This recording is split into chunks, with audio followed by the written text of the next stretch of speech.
வரைக்கும் பாலகிருஷ்ணன். ஸோ கடலில் என்ன மர்மம் இருக்குது, கடல் எதுக்கு எதனால ப்ளூ கலரில் இருக்குது. ஸோ இப்படி நிறைய கொஸ்டின் வந்து நமக்கு ரைஸ் ஆகும். கடலை பற்றி மர்மத்தை நம்ம போய் பார்க்க போகிறோம். அதுக்கு நம்ம சேனலை சப்ஸ்கிரைப் பண்ணுங்கள். அப்போ தான் இது போன்ற வீடியோக்களை போகிறதுக்கு நமக்கு ரொம்ப ஹெல்ப்ஃபுல்லாக இருக்கும். வாங்க வீடியோக்குள்ளே போகலாம். ஸோ இப்போ மேலே இருந்து பார்க்குறீங்கன்னு வச்சுக்கோங்க, சேட்டலைட் இருந்து பார்க்கும்போது பூமி வந்து ப்ளூ கலரில் இருக்கும். ஸோ ப்ளூ கலரில் இருக்க காரணம் என்ன பார்த்தீங்கன்னா, பூமி முழுவதும் பார்த்திங்கன்னா வந்து கடல் நீரால் ஆனது. ஸோ அதனால் வந்து ப்ளூ கலரில் தெரியுது. ஸோ இந்த கடல் என்னதான்ப்பா இருக்குது அப்படின்னு சொல்லி நீங்கள் நினைக்கலாம்.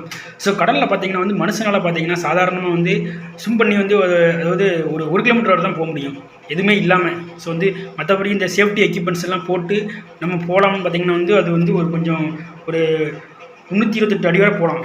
அது அவ்வளோதான், 328 அடி வரை போகலாம். அதாவது தட் மீன்ஸ் 3 கிலோமீட்டர்ஸ் போகலாம், அதுக்கு மேலே போக முடியாது. ஸோ நான் பார்த்தீங்கன்னா வந்து 702 அடி வரை ஒருத்தர் போயிருக்காரு. அவர் வந்து பார்த்திங்கன்னா வந்து ஹெபர்ட் நிட்ஸ் அப்படிங்கிற ஒருத்தர். அதுக்கப்புறம் பார்த்திங்கன்னா வந்து 1089 அடி ஒருத்தர் போயிருக்காரு. அவர் பேர் பார்த்திங்கன்னா அகமது ஹப். இவங்க 2 பேர் தான் பார்த்திங்கன்னா வேர்ல்டு ரெக்கார்ட் பண்ணியிருக்கிறாங்க. இது தவிர பார்த்திங்கன்னா அதாவது பூமிக்கு கீழே யாரும் அந்தளவுக்கு போகலை. ஆனால் இருந்தாலும் பார்த்துருக்கீங்கன்னா வந்து நம்ம ஜேம்ஸ் கேமரூன், நம்ம அவதார் பட டைரக்டர், அவர் பார்த்திங்கன்னா வந்து சப்மரின் அந்த இதை வச்சு பார்த்திங்கன்னா 35,820 அடி வரை போயிருக்கிறாரு. இது பார்த்திங்கன்னா வந்து அவர் வந்து 2012 போயிருக்கிறாரு. ஸோ இப்படி போனாலுமே பார்த்திங்கன்னா வந்து எதுக்கு கடல்லையும் ஒரு ஆழமாக இருக்குது, கடலில் என்ன தான் இருக்குதுன்னு பார்த்திங்கன்னா வந்து ஸோ சாதாரணமாக நார்மலாக பார்த்திங்கன்னா வந்து கடலில் ஸோ நிறைய பகுதிகள் இருக்குது. ஸோ வந்து லேயர் 1, லேயர் 2, லேயர் 3 நிறைய இருக்குது. ஸோ வந்து எப்படி கடல் உருவாச்சு, எப்படி பூமி உருவாச்சு அப்படிங்கிறது பார்த்திங்கன்னா ஒரு கொஸ்டின் தான், மில்லியன் ரைஸ் கொஸ்டின் தான். ஏன்னா பூமி உருவானது பார்த்திங்கன்னா பாறைகள் தான். ஸோ பாறை இடுக்கில் வந்து பாறை தட்டுகள் இருக்குது. அது ஒன்று வந்து அதிர்ந்து என்ன ஆகுதுன்னா வந்து ஒரு மலைகள் உருவாகி, மலைகள்லேருந்து பாறைகள் உருவாகி அப்படி தான் ஸ்டெப் பை ஸ்டெப்பாக தான் உருவாகிருக்குது. ஸ்டெப் பை ஸ்டெப்பாக உருவாகி தான் வந்து என்ன இருக்குன்னு பார்த்திங்கன்னா வந்து பூமி மலைகள் உருவாகிருக்குது. மலைகளுக்கு கீழே வந்து ஆல்ரெடி பார்த்திங்கன்னா வந்து பூமியில் ஏற்கனவே வந்து தண்ணீர் இருக்குது. ஸோ தண்ணீர் இருந்தனால வந்து அது கடல் பரப்பு தான் சொல்லணும். ஸோ இந்த கடல் பரப்பு பார்த்திங்கன்னா வந்து அந்தளவு ஆழமாக இருக்குது. ஸோ இந்த கடல் பரப்புக்கு அடியிலையும் பார்த்திங்கன்னா வந்து அந்தளவு நான் சொல்கிறதும் இருக்குது, பாறை இடுக்குகள் இருக்குது. அது கசிஞ்சு தான் தண்ணி வந்து அதிகமாக உருவாகிருக்குன்னு சொல்லப்படுது. ஸோ இது பார்த்திங்கன்னா வந்து நம்ம வந்து இது புவியியலில் படிக்கும்போது நம்மளுக்கு தெரிஞ்சிருக்கும். எனக்கு தான் இருந்தாலுமே வந்து கடலில் இருந்து எவ்வளோ ஆழம் அப்படிங்கிறது வந்து நிறைய விஞ்ஞானிகளால் கூட கண்டுபிடிக்க முடியல. நம்ம கண்டுபிடிச்சா பார்த்திங்கன்னா 5% தான், இன்னும் 65% இருக்குது. கடலுடைய ஆழத்தை பார்த்திங்கன்னா வந்து 35,000 அடி ஆழம் வரை தான் கண்டுபிடிச்சிருக்காங்க. கடலுடைய ஆழம் அப்படின்னு சொல்லும்போது பார்த்திங்கன்னா வந்து நமக்கு மரீனா ட்ரெஞ்சு யான் தான் வரும் உங்களுக்கு. மரீனா ட்ரெஞ்சு தான் என்ன? ஸோ மரீனா ட்ரெஞ்சு தான் இருக்கிறே பார்த்திங்கன்னா வந்து ஒரு ஆழமான பகுதி. அதாவது நம்ம இமயமலை வந்து தரையில் கவுத்துச்சாலும் கூட அந்த மரீனா ட்ரெஞ்சு வந்து உள்ளே வந்து க்ளோஸ் ஆகிடும். ஸோ அதுலேருந்து பார்த்திங்கன்னா இன்னும் 2 கிலோமீட்டர் அதிகமாக தான் உள்ளே போட்டு இருக்கும். அந்தளவு வந்து மரீனா ட்ரெஞ்சோடைய ஆழம் அதிகம். ஸோ மரீனா ட்ரெஞ்சு தான் வந்து இருக்கையில் அதிக ஆழம் அப்படின்னு சொல்லியிருக்கிறாங்க. ஸோ இந்த மாதிரி பார்த்திங்கன்னா நிறைய ஒரு கொஸ்டின்ஸ் இருந்தாலுமே ஸோ சாதாரணமாக பார்த்திங்கன்னா கடலில் வந்து நம்ம வந்து ஒரு 1140 அடி கடலில் பார்த்திங்கன்னா 1148 அடியிலேருந்து 1640 அடி வரை பார்த்திங்கன்னா வந்து ப்ளூ வேல்ஸ் வந்து வரதாக வந்து சொல்லப்படுது. அது அடுத்து பார்த்திங்கன்னா வந்து 2460 அடிக்கு வரை பார்த்திங்கன்னா வந்து இராணுவ இந்த நீர்மூழ்கி கப்பல்கள் போகிறதாக தான் சொல்லப்படுது. ஸோ இதில் எதுக்கு அதுக்கு மேலே கீழே போனால் என்ன ஆகும்? ஸோ 2000-3000 அடி வரை தான். அதுக்கு மேலே பார்த்திங்கன்னா சூரிய வெளிச்சம் இருக்காது. சூரிய வெளிச்சம் இல்லைனா கடலில் என்ன இருக்கும் ஏது இருக்குன்னு தெரியாது. பார்த்திங்கன்னா வந்து அதாவது சூரிய வெளிச்சம் இருக்கிற பகுதி வரை தான் வந்து கடல் வந்து ஓரளவு வந்து தட்பவெப்ப நிலையில் வந்து கொஞ்சம் ஹீட்டாக இருக்கும். அதுக்கு கீழே போகும்போது பார்த்திங்கன்னா வந்து ஃபுல்லாக வந்து இருட்டாகவும் கூலாகவும் இருக்கும். ஸோ அதில் என்ன நடக்குது, என்ன எப்படி இருக்குதுன்னு எதுவுமே தெரியாது. பார்த்திங்கன்னா நான் சொன்ன மாதிரி அதை அந்த 36,000 அடி 36,000 அடியில் வந்து என்ன சொல்லுவாங்கன்னா வந்து சேலஞ்சர் டீப் அப்படிம்பாங்க. ஸோ அந்தளவு வந்து உள்ளே போய் கண்டுபிடிச்சவங்க யாருமே கிடையாது. சொன்ன மாதிரி அதாவது ஜேம்ஸ் கேமரூன் மட்டும்தான் வந்து உள்ளே போய் கண்டுபிடிச்சிருக்காரு. அதுதான் வந்து அவ்வளோ ஆழம்னு சொல்லப்படுது. ஸோ அதாவது கீழே பார்த்திங்கன்னா மேலேருந்து கீழே போக வந்து ப்ரெஷர் அதிகமாக இருக்கும். ஸோ ப்ரெஷர் அதிகமாக இருக்கும்போது பார்த்திங்கன்னா நிறைய சப்மரீன்ஸ் ஷிப்லாம் உள்ளே போகும். நிறைய சப்மரீன் ஷிப்ஸ்லாம் உள்ளே போகும். பார்த்திங்கன்னா வந்து அதோட இது வந்து அந்த காம்போசிட்டில் அந்த மாதிரி மெட்டீரியலில் செஞ்சுருப்பாங்க. அது வந்து பார்த்திங்கன்னா வந்து அதிக ப்ரெஷர் வந்து ஹேண்டில் பண்ணக்கூடியது. நம்ம சாதாரணமாக போகும்போது என்ன ஆகும் பார்த்திங்கன்னா வந்து நம்ம உடம்புலாம் பிச்சு எரிஞ்சிடும். ஸோ வந்து நம்ம பாட்பாட்டாக சிதறிடுவோம்.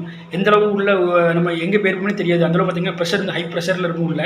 ஸோ ஓகே, இதெல்லாம் கரெக்ட். ஆனால் எப்படிப்பா வந்து மீன்லாம் வாழுதுன்னு கேட்டிங்கன்னா மீன் பார்த்திங்கன்னா அதோடைய உடம்புக்கு ஏற்ற மாதிரி தகவமைப்பு கொண்டது. அது எவ்வளோ ப்ரெஷராலும் ஹேண்டில் பண்ணக்கூடியது. அவர் வந்து அது வந்து எந்த காலநிலையிலையும் வாழக்கூடியது. ஸோ தண்ணிக்கு உள்ளே தான் கிடக்குது, தண்ணிக்குள்ளே தான் இருக்குது. அப்படிங்கும்போது பார்த்திங்கன்னா வந்து அது வந்து தண்ணியிலே இருக்கும். அதோடைய ப்ரெஷர் வந்து அதால் ஹேண்டில் பண்ண முடியும். அது இல்லாமல் பார்த்திங்கன்னா அதோடைய செதில்கள், ரோமங்கள் அப்படியே பார்த்திங்கன்னா அதுக்காண்டியே வந்து தகவமைப்பு கொண்டு இருக்கும். ஸோ கடல் மீனால் வந்து பார்த்திங்கன்னா வெளியிலேருந்து ஒரு நிமிஷம் கூட இருக்க முடியாது, அது இறந்துடும். ஆனால் மனுஷனால் தான் வந்து பூமியில் வாழ முடியும். பார்த்திங்கன்னா வந்து மனுஷனுக்கு ஏற்ற மனுஷனுக்கு அந்த மாதிரி வந்து கடவுள் வந்து ஒரு தகவமைப்பு கொடுத்துருக்காரு. இதெல்லாம் பார்த்திங்கன்னா அந்தந்த ஒரு படைப்புகளுக்கு ஏற்ற மாதிரி கடவுள் கொடுத்த ஒரு கிஃப்ட்னு தான் சொல்லணும். ஸோ இந்த மாதிரியான நிறைய கொஸ்டின்ஸ் இருந்தாலுமே பார்த்திங்கன்னா வந்து அது எல்லாமே பார்த்திங்கன்னா வந்து ஒரு நம்மளுடைய பாடி கண்டிஷனை பொறுத்து தான் இருக்கும். ஸோ அதேமாதிரி பார்த்தீங்கன்னா பூமி எப்படி தோன்றுச்சுன்னு பார்த்தீங்கன்னா, பூமிக்கும் கடலுக்கும் நிறைய இது இருக்குது. ஸோ மேலேருந்து நான் சொன்ன மாதிரி மேலேருந்து பார்த்தீங்கன்னா வந்து டீப் சீல பார்க்கும்போது என்ன ஆகுதுன்னு பார்த்தீங்கன்னா வந்து உங்களுக்கு அந்த ப்ளூ கலரில் இருக்குது. ஸோ அது இல்லாமல் கடலுக்கு கீழே பார்த்தீங்கன்னா நிறைய நதிகள் ஓடுறதாகவும் சொல்லப்படுது. அந்த கரீபியன், அதாவது கருங்கடல்னு சொல்லுவாங்க. ஸோ அந்த கருங்கடல் பார்த்தீங்கன்னா கருங்கடலுக்கு கீழே வந்து ஒரு பெரிய வாட்டர் ஓடுது.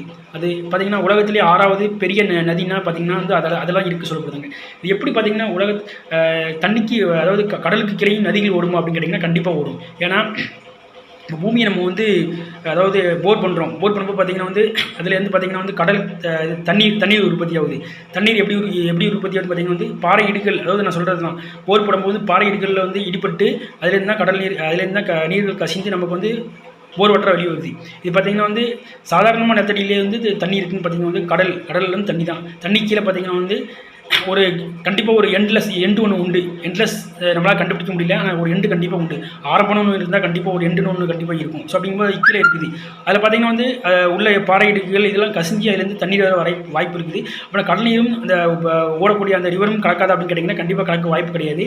ஏன்னா கடல் நீர் பார்த்திங்கன்னா வந்து ஒரு குறிப்பிட்ட மேலோட்டத்தில் வர பார்த்திங்கன்னா வந்து அதில் வந்து சூரியன் வந்து படுது. சூரியன் படுறதுனால என்ன ஆகுது வந்து ஹீட் ஆகிறதுக்கு நிறைய வாய்ப்பு இருக்குது. ஆனால் அதே போல் வந்து கீழே பார்க்கும்போது பார்த்திங்கன்னா கூலிங்காக இருக்குது. ஸோ கூலிங்காக இருக்கும்போது அது வந்து ஹீட்டாக வாய்ப்பு கிடையாது. ஏன்னா வந்து சூரியன் படாத இடம். ஸோ அதனால் பார்த்திங்கன்னா வந்து அதோடைய ஒரு செறிவூட்டப்பட்ட ஒரு பகுதியில் வந்து கடல் நீர் பயணிப்பதாகவும் அதில் அடியில் இருக்க ஆறுகள் வந்து அதில் பயணிப்பதாகவும் சொல்லப்படுது. ரெண்டும் வந்து உன்னோட வந்து கலக்காது. ஏன்னா உலகத்திலே வந்து நான் சொன்ன மாதிரி அதிக நீளம் ஓடக்கூடிய ஆறு பார்த்திங்கன்னா 6வது, உலகத்திலே அதிக நீளம் ஓடக்கூடிய 6வது ஆறு அப்படின்னு சொல்லி பார்த்திங்கன்னா வந்து அது வந்து அந்த கடல் நீருக்கு அடியில் தான் ஓடக்கூடிய ஆறாக இருக்குது. அப்புறம் வந்து கல்ஃப் மெக்சிகன் அப்படிங்கிற ஒரு நதியும் வந்து ஓடதாக சொல்லப்படுது. ஸோ இந்த மாதிரி நிறைய ஒரு விஷயங்கள் இருந்தாலுமே வந்து இன்ன வரை பார்த்திங்கன்னா வந்து கடல் வந்து நமக்கு வந்து ஒரு புரியாத புதிராக தான் இருக்குது. என்னது தான் வந்து நிறைய பேர் விஞ்ஞானிகள் ஆராய்ச்சி பண்ணாலுமே வந்து அந்த ஆராய்ச்சி பார்த்திங்கன்னா வந்து நம்ம வந்து கட்டுறது கல்லாதது உலகளவு அப்படிங்கிறாங்க. ஸோ அதோடைய அடிப்படையின் வெளிப்பாடாக தான் இருக்குது.